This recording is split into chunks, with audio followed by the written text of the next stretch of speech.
Open house के माध्यम से पारदर्शी तरीके से विभिन्न इंडस्ट्रीज़ को संघ प्रदेश के इन्वेस्टमेंट प्रमोशन स्कीम के तहत सब्सिडी रिलीज़ की गई।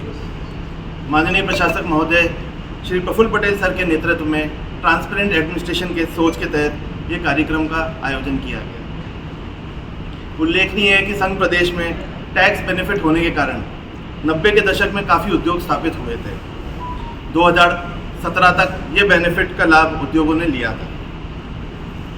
कानून व्यवस्था से जुड़ी हुई कुछ समस्याओं से ये संघ प्रदेश पूर्व में ग्रसित था तथा उद्योग जगत काफ़ी समस्याएं भी झेल रहा था, जिनके कारण यहाँ से उद्योगों के पलायन की स्थिति बन रही थी। लेकिन पिछले कुछ वर्षों में माननीय प्रशासक महोदय की भ्रष्टाचार के लिए जीरो टॉलरेंस की नीति के तहत यहाँ से इस तरह की गंदगी को मूल से समाप्त हो गया है।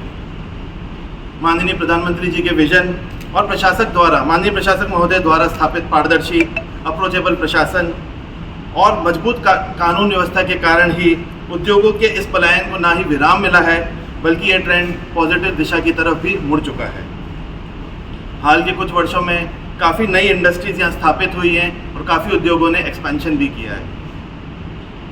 पिछले 9 वर्षों में यहाँ दमन और दादरा नगर हवेली 2 मुख्य हमारे औद्योगिक जिले हैं, जोड़कर लगभग 2000 से अधिक या तो नए उद्योग स्थापित हुए हैं या उद्योगों ने एक्सपेंशन किया है। उद्योगों को सपोर्ट करने के लिए संघ प्रदेश में इन्वेस्टमेंट प्रमोशन स्कीम लागू की गई थी, जिसका उद्योगों की मौजूदा ज़रूरतों को देखते हुए 2022 में संशोधन किया गया और नई स्कीम लाई गई।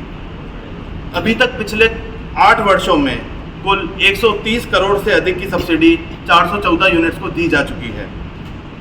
आज के इस ओपन हाउस में इन्वेस्टमेंट प्रमोशन स्कीम के तहत 139 इंडस्ट्रीज़ को विभिन्न प्रकार की 148 सब्सिडी जारी की गई। एक क्लिक के माध्यम से ही 50 करोड़ से अधिक की सब्सिडी इंडस्ट्रीज़ के खाते में आज ही जमा हो चुकी है। इन 139 में से 66 के करीब दमन में इंडस्ट्रीज़ हैं तथा दादरा नगर हवेली की 82 इंडस्ट्रीज़ हैं। नए उद्योगों इसमें 46 हैं और एक्सपेंशन के लिए 102 हैं। 50 करोड़ में से कैपिटल सब्सिडी लगभग 30 करोड़ की है और इंटरेस्ट सब्सिडी लगभग 20 करोड़ की है। ये सब्सिडी मुख्यतः टेक्सटाइल, प्लास्टिक्स, पैकेजिंग इत्यादि क्षेत्रों में है। साथ ही साथ जो नई स्कीम लागू की गई थी इन्वेस्टमेंट प्रमोशन की 2022 में, उसमें कुछ प्रायोरिटी सेक्टर आइडेंटिफाई किए गए थे। खुशी की बात है कि इन प्रायोरिटी सेक्टर्स में भी लोगों ने सब्सिडी का लाभ उठाया है। ये कुछ सेक्टर्स इनमें से हैं फर्नीचर, मार्बल तथा सौर ऊर्जा। गौरतलब बात यह है कि इन 139 इंडस्ट्रीज में कुल 800 करोड़ से अधिक का इन्वेस्टमेंट या तो नए उद्योग स्थापित करने के लिए या फिर स्थापित उद्योगों के एक्सपेंशन के लिए हुआ है। साथ ही साथ इन 139 इंडस्ट्रीज में 10,000 के करीब युवकों और युवतियों को रोजगार उत्पन्न होगा। स्थानीय लोगों को रोजगार में प्राथमिकता देने हेतु ये उद्योग विशेष रोजगार कैंप्स का भी आयोजन आने वाले समय में करने वाले हैं। मैं उद्योग जगत के प्रतिनिधियों का भी तहे दिल से शुक्रिया अदा करता हूं कि हमेशा इन्होंने प्रदेश के विकास के लिए अतुलनीय योगदान किया है।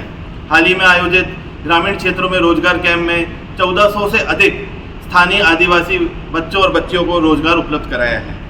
अंत में मैं कहना चाहूँगा कि आगे भी इसी तरीके से ओपन हाउस के माध्यम से विभिन्न बेनिफिट्स लोगों को मुहैया कराए जाएंगे। आप सभी का धन्यवाद। धन्यवाद सर।